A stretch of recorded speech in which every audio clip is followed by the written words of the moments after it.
Tessa. Tiana. Joséphine. Sam. Fiona. Basile. Laura.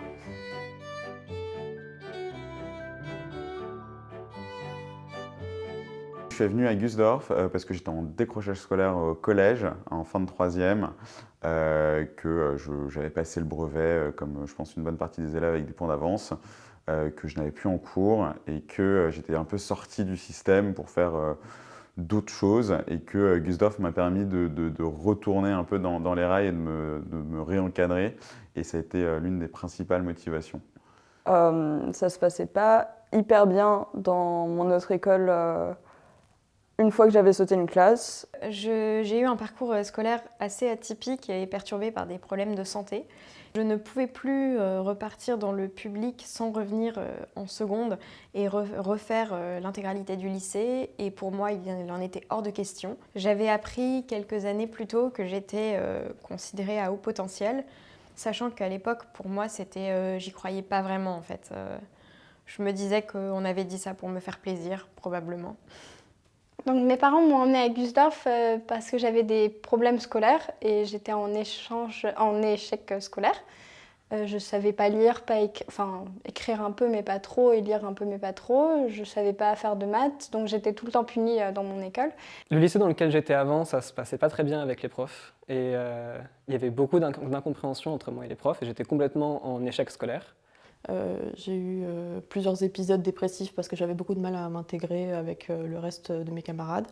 Pendant mon année de seconde, donc j'étais dans un lycée un peu plus classique aux alentours de Versailles et ça m'a causé beaucoup d'anxiété dans le travail et j'avais énormément de mal à me concentrer, à suivre les cours et tout le temps on m'a toujours dit que j'allais jamais avoir le bac parce que je galérais trop, parce que j'avais énormément de mal à rassembler mes idées. Et moi, j'avais aucune idée que ce genre d'établissement existait. Donc mon mal-être s'est intensifié jusqu'à la fin de l'année scolaire où j'ai eu une grave crise identitaire dans laquelle je ne me reconnaissais plus. Après avoir obtenu mon bac S, je me suis inscrit à la fac à l'université Paris-Sud en licence de biologie, de chimie et de sciences de la Terre. Après Gusdorf, j'ai fait une prépa d'art qui s'appelle Prépart. Et ensuite, immédiatement, je suis rentrée en première année aux Beaux-Arts de Paris. Et c'est là où je suis actuellement en 5e année. Donc j'ai postulé pour aller à la Sorbonne et j'y ai fait une première année de licence qui ne m'a pas du tout convenu parce qu'il y avait beaucoup d'étudiants, qu'on n'était pas vraiment bien pris en charge et que c'était très théorique et que ça m'a vraiment beaucoup ennuyée, surtout cette première année.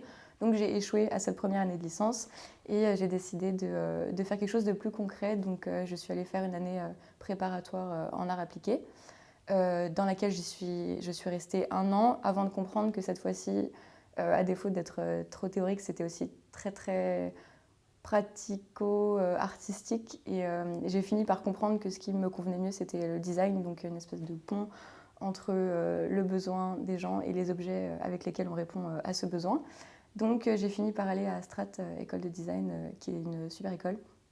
Et donc j'ai intégré l'école sur concours, j'ai intégré l'année numéro 2 directement. Et je me suis spécialisée plus tard en design de mobilité et plus spécifiquement en automobile.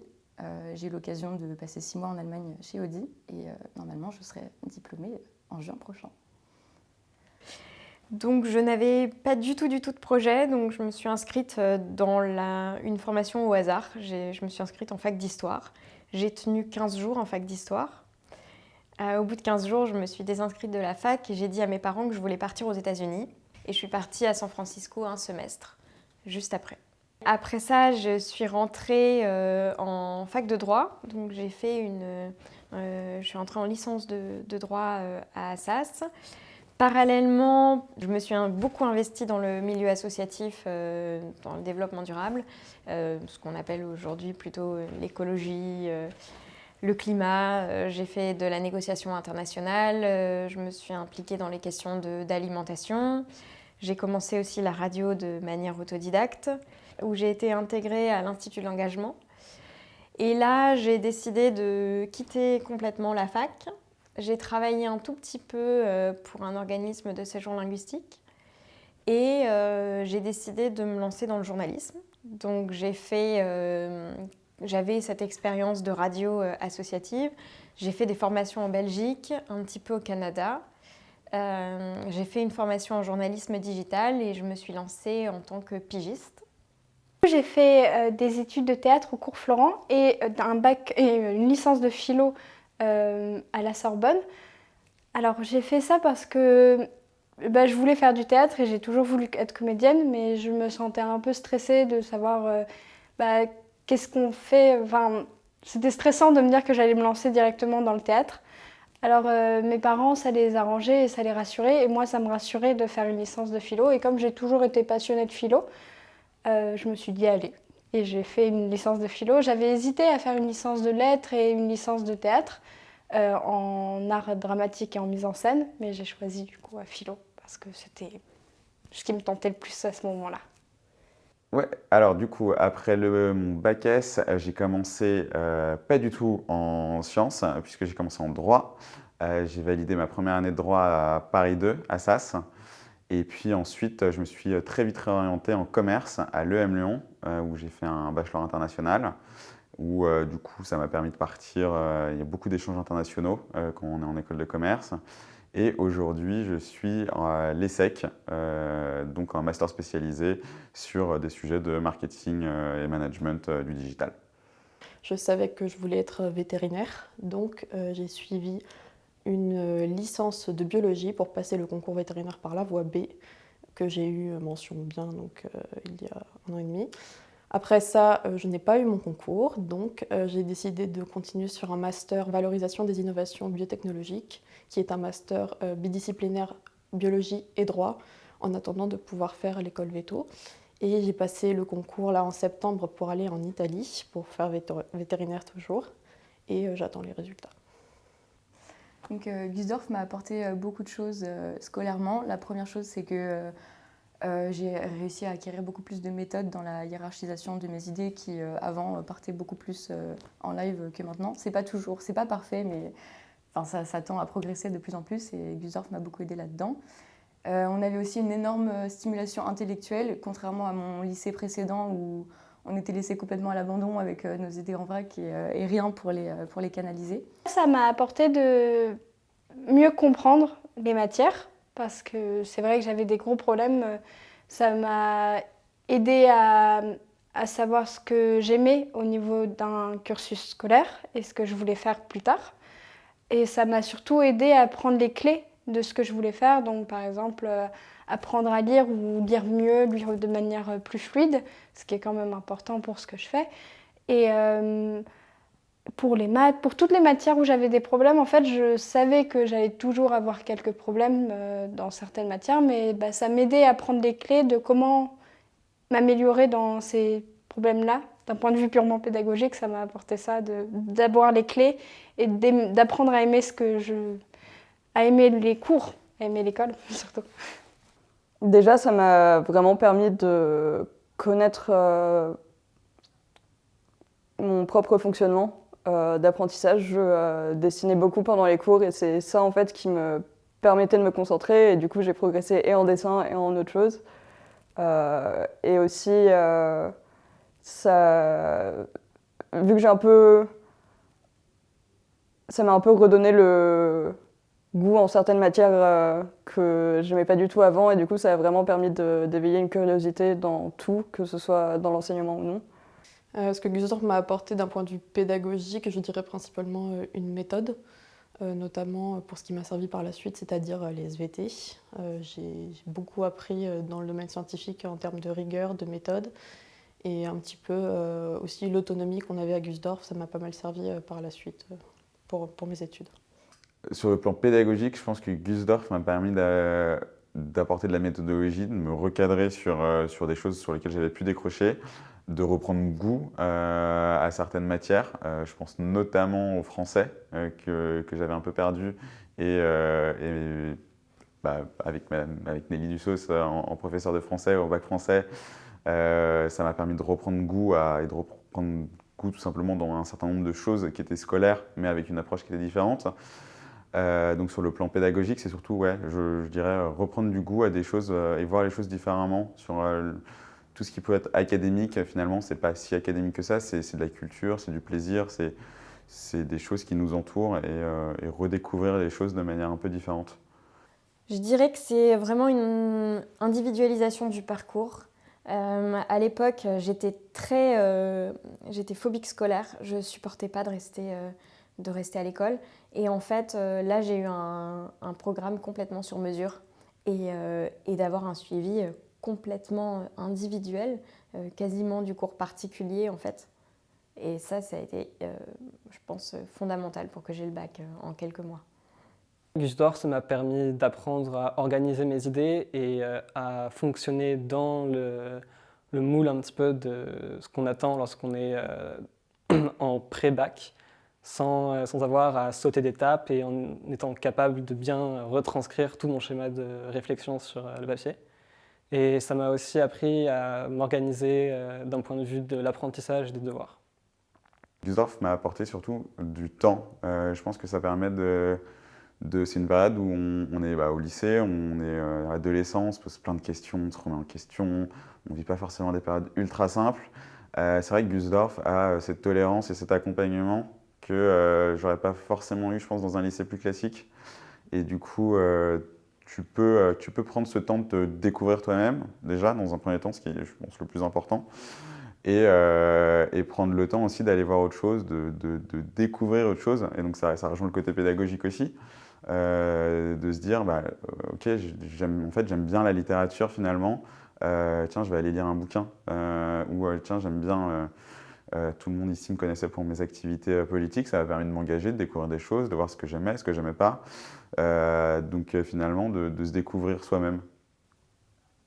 Je pense que déjà ça m'a permis de vraiment, j'ai pas d'autre mot que genre de socialement me détendre, parce que avant j'étais socialement pas détendue du tout, et juste voir d'autres élèves un peu comme moi au même stade de leur vie avec les mêmes intérêts, ça m'a vraiment ouvert, et même ça m'a aidé à suivre un peu mes projets que je continue toujours, donc et la musique et les arts visuels, et c'est vraiment, je pense que sans Gusdorf, j'aurais pas du tout suivi ces projets qui me passionnent aujourd'hui. En dehors de la pédagogie, Gusdorf, ça m'a aussi permis d'apprendre un peu plus à m'accepter, d'accepter d'être différent, et ça m'a aussi appris à expliquer ce que être HPI voulait dire aux gens, et à leur faire comprendre que c'est pas qu'on est soit complètement débile, soit des petits génies comme Einstein, mais qu'on a un schéma de pensée différent et que c'est aussi important d'apprendre à le comprendre. Autre chose que j'ai noté, c'est qu'avant d'arriver à Gusdorf, j'avais une terreur de parler devant un groupe de personnes. Et petit à petit, grâce aux petits effectifs qu'on avait dans les classes, c'était beaucoup plus simple pour moi de me laisser aller. Parce que moins on était d'élèves, plus c'était difficile de se cacher derrière les autres. Et donc on était aussi mis en avant, encouragés par les profs à plus s'exprimer, parfois donner une opinion, parler beaucoup. Et donc ça m'a aidé à hiérarchiser mes idées avant de prendre la parole à l'oral, ce qui n'était pas toujours le cas. Et à assumer aussi mes propos et à pouvoir en discuter après avec les autres élèves et les professeurs. Donc voilà, c'est vrai qu'il y a eu beaucoup de débats, notamment pendant les cours de philosophie ou d'histoire, qui ont beaucoup contribué à cette stimulation intellectuelle. Gusdorf, ça m'a surtout apporté, je pense, de l'intelligence émotionnelle dont on manque profondément quand on a 14 ans et qu'on arrive complètement perdu. Pour mes relations sociales, ça m'a beaucoup aidé. Le fait d'être plus habituée à parler avec des gens, d'aller plus facilement vers eux, etc. Et même après, quand j'avais encore un petit peu de difficulté à m'intégrer, je pouvais toujours revenir à Gusdorf, avoir quelques mots réconfortants et y retourner. Donc ça m'a apporté de l'intelligence émotionnelle, de l'aide pour mes relations sociales et des amis que j'ai toujours encore aujourd'hui et qui sont très précieux pour moi. Ça m'a appris, je pense, à être moi-même et à assumer que j'allais toujours avoir des difficultés, avoir une méthode de pensée différente, mais à surtout pas voir ça comme un handicap, mais voir ça comme vraiment une force et quelque chose que j'avais pas à changer, mais qu'il fallait juste que j'adapte en fonction des situations. Ça m'a appris que je pouvais faire ce que je voulais. que j'avais pas besoin de choisir une voie spécifique, que je pouvais faire autant de voies que je voulais et que j'avais pas besoin vraiment de me mettre dans une case, que je pouvais faire ce que je voulais et être qui je voulais, et ça m'a appris à être moi-même, je pense. C'est peut-être fort, hein, mais ça correspond. Je me rappelle avec une clarté incroyable ma journée d'essai à Gusdorf. Donc moi je suis arrivée d'un lycée de Versailles tout à fait normal, et puis j'arrive dans une école où je vois des gens courir partout, des enfants crier, certains ils sont déguisés en licorne, d'autres ils sont déguisés en dinosaures, ils ont des instruments de musique, et à côté de ça ils ont des débats super profonds sur les théories de l'univers et des anecdotes philosophiques qu'ils ont lues le week-end dernier, pendant le week-end. Et donc moi j'arrive là-dedans, et en fait ça m'a traversé comme une onde de choc. En fait j'ai compris qu'il n'y avait pas de retour possible. Et donc ça m'a fait très peur. Et donc quand je suis rentrée chez mes parents le soir, ils m'ont demandé alors c'était comment. Et puis j'ai fondu en larmes en leur disant qu'en fait une fois que j'avais vu ça et la créativité qui découlait de ces gens que je reconnaissais comme étant similaires à mon mode de fonctionnement, que je ne pouvais pas faire autrement que d'y aller, et que ça m'a fait très peur. Et avec un peu de recul, ce que je vois, c'est que dans toute la créativité qu'on nous autorise d'exprimer à Gusdorf, c'est-à-dire que chacun a le droit d'être soi-même, un des points capitaux, je trouve, qui fait vraiment ressortir Gusdorf par rapport aux autres écoles, c'est qu'on ne considère pas ces comportements de déguisement, de parler fort, de poser beaucoup de questions comme des divagations ou des distractions, mais comme un vecteur d'apprentissage et de communication entre les élèves. C'était une ambiance complètement familiale. Moi, j'arrivais de grands lycées. Là, le matin, si j'étais pas bien, je pouvais boire un thé, attendre un peu dans le couloir, revenir en classe, repartir, parler si j'avais un problème. C'était d'un point de vue humain, oui, c'était comme si j'étais un peu à la maison, quoi. Une anecdote marrante à Gusdorf, donc comme je l'ai dit, je manquais d'intelligence émotionnelle et de connaissances en termes de relations sociales. Donc quand je suis arrivée le premier jour, j'ai une camarade qui est devenue une très bonne copine qui m'a tendu la main, et ne sachant pas si je devais lui faire un check ou lui serrer la main, je suis restée plantée là à la regarder. Et voilà, après ça m'a un petit peu torturée pendant la semaine d'après, savoir ce que j'aurais dû faire. C'est dire à quel point c'était un petit peu compliqué à ce moment-là. Très typique Gusdorf, notre ancien local avait des vitres dans lesquelles on pouvait voir les salles de classe, et notre prof et anglais et maths et sport, qui était très doué, faisait des tractions dans le fond de la salle avec des chaises pour rester en forme, et on le voyait au travers des vitres. Et je trouve que c'est bien d'entretenir sa santé comme ça. Je pense que c'était pendant mon premier exposé que j'ai fait à Gusdorf. C'est le plus marrant et le plus marquant qui me reste. J'avais fait un exposé sur Anastasia Romanoff, parce que j'adorais l'histoire des tsars russes. Et dans cet exposé, j'avais pris un élève et j'avais fait une forme de formule magique pour imiter Raspoutine quand il disait avoir guéri le Benjamin des Romanov. Et en fait, j'avais en commentaire, j'avais marqué très bon exposé, mais la prochaine fois peut-être un peu moins théâtral. Ça me fait beaucoup rire. Enfin, ça me fait beaucoup rire maintenant. Quand j'étais petite, ça me faisait moins rire parce que j'étais en mode c'était génial mon exposé. L'un des premiers cours de programmation en seconde, donc j'étais avec Hugo. On galérait sur un programme en C# donné par donc, le professeur de physique-chimie de l'époque. Et il y a Pierre-Alexandre qui avait littéralement 5 ans, voire plus, une grosse différence d'âge, enfin 5 ou 10 ans moins que nous, enfin je sais plus, mais grosse différence d'âge, où nous on galérait à faire un snake en C#, et lui qui arrive et qui nous dit j'ai pas compris, et son snake qui fonctionne parfaitement. Et on lui dit mais qu'est-ce que t'as pas compris puisque ça fonctionne. Et alors que nous, on avait passé peut-être 3 heures dessus à aligner des pixels qui ne fonctionnaient pas les uns avec les autres. D'un point de vue aussi très scolaire, et c'est une chose qu'on retrouve assez peu dans d'autres établissements, j'ai l'impression, c'est la dévotion qu'ont certains professeurs, ou la majorité des professeurs du moins à Gusdorf, pour le bien-être de leurs étudiants et l'enseignement très spécialisé auquel on a accès, très individualisé, où les professeurs se soucient réellement de savoir si on a compris un cours, si on a aimé le cours, de la façon dont on l'a reçu et intégré.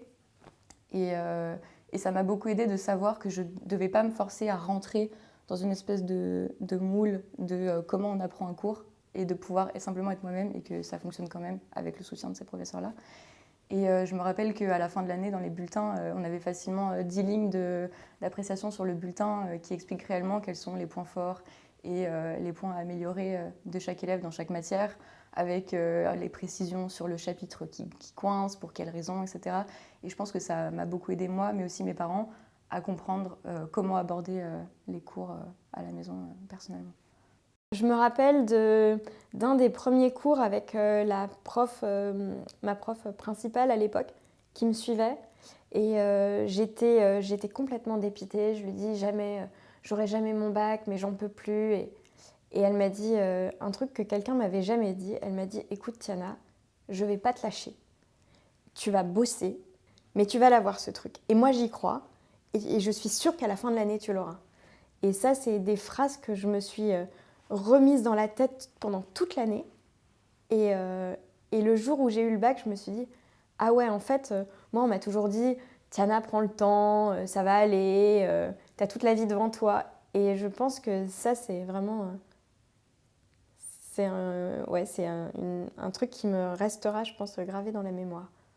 Et quand je suis arrivé à Gusdorf, j'étais très largué, surtout dans le domaine de la physique-chimie, qui était vraiment un truc qui était assez crucial quand même pour un bac scientifique et où j'avais 5 de moyenne. Donc c'était très mal parti et le prof de physique-chimie qu'on avait à l'époque a passé du temps après les cours aussi pour m'aider à rattraper un peu le niveau et à réussir du coup à avoir à peu près le niveau pour le bac. Non, je ne sais pas si vous avez déjà eu l'occasion d'assister au spectacle de fin d'année de l'école Georges Gusdorf, mais moi j'ai jamais vu des enfants aussi incroyables sur scène. Moi ça m'a marqué de voir des petits qui ont 7-8 ans, qui ont un ancrage, des gestes, une énergie de dingue et qui sont juste eux-mêmes sur scène. Là où, moi je me rappelle quand j'étais étant enfant à haut potentiel dans une école totalement classique, si vous voulez l'appeler comme ça, je ne me voyais pas du tout capable d'autant m'exprimer et d'extérioriser mes émotions d'une façon positive. J'étais plutôt un enfant un peu rêveur et triste, et je pense que je ne suis pas du tout la seule dans ce cas. Et avec le recul, j'aurais adoré pouvoir commencer Gusdorf plus tôt pour exprimer ce potentiel-là d'une manière plus enrichissante. C'est vrai que c'est à Gusdorf où j'ai un peu commencé à jouer de la musique avec quelqu'un avec qui je joue toujours de la musique, et du coup, même si c'était pas exactement la même formation, c'est là où on a fait vraiment genre notre tout premier concert en spectacle de fin d'année, et c'est genre le début d'une grande aventure. Donc ouais, je pense que ça me fait plaisir de repenser à ce moment-là et à quel point on a évolué depuis, et de me dire que ça a commencé genre à ce tout petit spectacle de fin d'année avec du matériel qui marchait pas, mais c'était quand même là. Je reviendrai aussi peut-être dans les débuts quand je suis arrivée à Gusdorf. J'avais vraiment dans mes anciennes écoles ou dans mon cercle proche, j'avais vraiment des difficultés à avoir l'impression que je me faisais comprendre par les gens ou à avoir des discussions avec eux simples et faciles. Et quand je suis arrivée à Gusdorf, c'est vrai que j'ai tout de suite rencontré des gens avec qui ça a matché très fort, très vite. Et c'était vraiment un moment fort de se dire je ne suis pas toute seule, c'est pas moi qui suis étrange. Il y a plein de gens qui sont, comme moi sur le mode de pensée, et pouvoir avoir ces conversations très fluides tout de suite, dès les premiers jours, c'était vraiment un moment fort pour moi. Un moment fort, je ne vais pas être très, très original, mais forcément le bac, les résultats du bac, on a tous eu ce moment où on ne savait pas trop si on allait l'avoir. On était un peu tous dans cette c'était la première grosse échéance très très académique où on retournait un peu là où on avait, entre guillemets, on croit qu'on n'a pas le droit à l'erreur à ce moment-là. On a tout à fait le droit à l'erreur, mais en tout cas, c'était un peu ce qu'on croyait. Et la délivrance au moment des résultats. Donc, on était avec Baptiste, Basile et Irène, enfin toute la promo. Donc, on a vu les résultats et on était tous hyper contents. Je crois que c'est hyper banal, hein, mais ça reste quand même un moment fort dans ta scolarité, les résultats du bac. Donc d'abord, on rentre à Gusdorf, on pense que... je sais pas si on pense ça, mais moi en tout cas je pensais ça, mais d'un coup j'allais organiser toutes mes idées et que ça allait être super facile et que j'allais réussir à m'organiser comme tous les autres élèves et que ça allait très bien se passer. En réalité non, au bout de quelques mois je pense, mon tuteur à l'école Georges Gusdorf m'a fait venir dans son bureau et il m'a dit bon voilà, on a remarqué que dans ta méthode il y avait certains points on pense que tu pourrais les améliorer et pour ça, on a quelqu'un dont le métier est d'être orthopédagogue qui pourrait t'aider à apprendre tes cours de façon plus efficace en fonction de ton profil de haut potentiel, donc ton profil individuel. Donc moi, j'étais là, qui est cette personne qui va enfin m'ouvrir toutes les portes de la connaissance et de l'organisation. Donc j'y suis allée. Et j'ai rencontré cette dame formidable qui a complètement changé ma façon d'apprendre mes cours parce qu'elle s'est appuyée sur ma synesthésie pour me permettre d'apprendre mes cours plus facilement. Donc en plus de m'apprendre avec plus de profondeur ce que c'était, alors que c'était une chose que j'expérimentais depuis le tout début de ma vie et que je ne savais même pas que ça portait un nom et que je ne savais même pas que tout le monde n'était pas sujet à la synesthésie, ça m'a vraiment aidé à organiser mes cours donc, via les couleurs et les formes.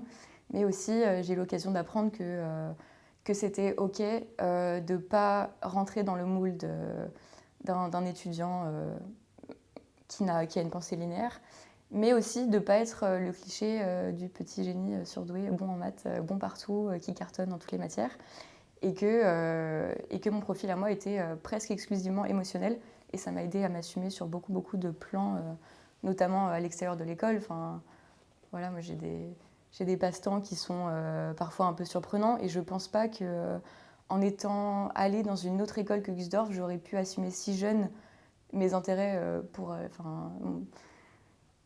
dire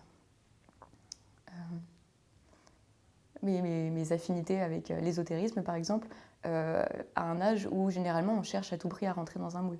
Donc cette dame m'a vraiment aidée à prendre conscience que le fait que mon profil soit presque exclusivement émotionnel pouvait être complètement une qualité et m'aider au même titre que quelqu'un qui a un tout autre profil. Mon dernier jour à Gusdorf, il était assez fort parce que je ne savais pas trop ce que ça allait être parce que j'y étais quand même depuis déjà 10 ans à Gusdorf. Donc là, ça va bientôt faire 15. Enfin, que j'y étais.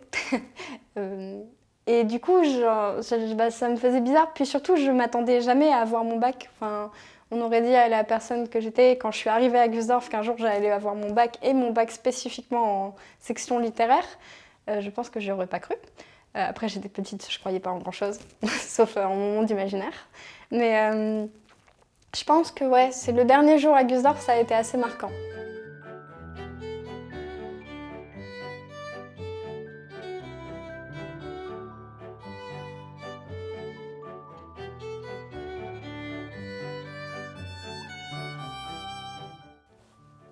En fait, il y a tellement de choses à exprimer que c'est angoissant de se dire que potentiellement on n'arrivera pas à faire passer ce que Gusdorf a fait pour nous.